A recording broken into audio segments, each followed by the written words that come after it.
대전시의 최대 현안이죠. 도시철도 2호선 건설 방식이 이번 주에 결정되는데요. 고가와 노면, 각 방식 결정에 따른 이후 상황들을 문은선 김윤미 기자가 차례로 정리해드립니다. 민선 5기 대전시가 결정했던 고가 자기부상열차로 간다면 행정 절차는 간단합니다. 이미 정부의 예비타당성 조사도 통과했고 내년부터 본격적으로 건설을 위한 절차를 밟으면 됩니다.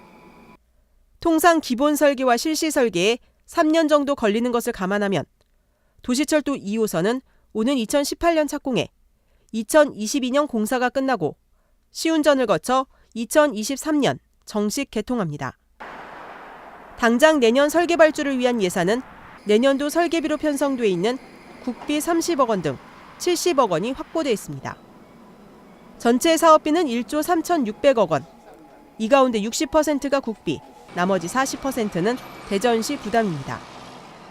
지난 2002년 도시철도 2호선 검토 용역을 시작했으니 꼭 12년 만에 사업이 본궤도에 오르는 셈입니다. 고가 자기부상열차 방식의 도시철도 2호선은 도심을 한 바퀴 도는 순환형입니다. 노선은 진잠에서 원도심을 통과해 다시 진잠으로 돌아가는 36km 가운데 진잠에서 유성 온천역까지 먼저 건설하고 2단계로 도안 신도시를 지나는 7.4km를 연결할 계획입니다. 도로 폭이 좁은 자양로 구간 3km는 지하로 건설됩니다. 이렇게 절차는 간단하지만 지역사회 갈등을 봉합하는 일은 만만치 않습니다. 시민연대는 고가 방식이 철회될 때까지 반대 운동을 하겠다는 입장입니다. 대전시가 결정하더라도 충분히 착공을 하는 데까지 시간이 있기 때문에 반드시 철회될 수 있도록 하는 역량을 모으는 그런 활동을 할 거고요. 또 노면 방식을 약속했던 권선택 시장도 공약 파기에 대한 정치적 부담이 커지게 됩니다. MBC 뉴스 문은선입니다. 대전시가 노면 트램으로 도시철도 2호선 건설 방식을 결정하면 행정 절차는 원점으로 돌아갑니다. 가장 큰 걸림돌은 정부의 예비 타당성 조사. 노면 방식은 건설 비용은 적게 들지만 속도 차이 때문에 수요나 노선 재조정 등 큰 틀에서 변화가 불가피합니다. 예비 타당성 조사를 다시 받아야 할 가능성이 큽니다. 관련 법에는 사업계획 변경에 따라 사업비가 총 사업비의 20%를 초과하면 예비 타당성 조사를 다시 받도록 돼 있습니다. 고가 자기부상 열차도 경제성이 부족해 예타 통과에 실패한 뒤 교통 수요가 많은 노선으로 조정하는 등 우여곡절을 겪었습니다.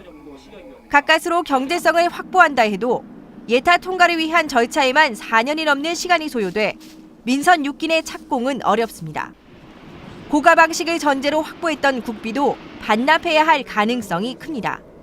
그렇다고 도시철도 2호선 건설 자체를 원점으로 돌리기도 쉽지 않습니다. 대전의 대중교통 분담률이 가장 낮습니다. 전국에서요.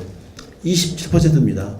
도시철도 문제를 검토 안 하고는 안 되겠다. 이런 상황이기 때문에 여기에 도시철도 2호선 논의를 위해 이미 10년이 넘는 시간 동안 사회적 비용을 쏟아부었는데 그 이상의 행정, 재정적 부담을 다시 감당해야 합니다. 하지만 자동차가 아닌 대중교통 중심의 교통정책 틀을 만든다는 점에선 노면 트램은 획기적인 계기가 되는 것은 분명합니다. 교통약자는 현재 대전시 전체 인구의 35%인데 2030년만 되더라도 55%가 됩니다. 수직 이동 혹은 지하나 고가로 가게 한다 그러면 대중교통은 죽는 것이죠.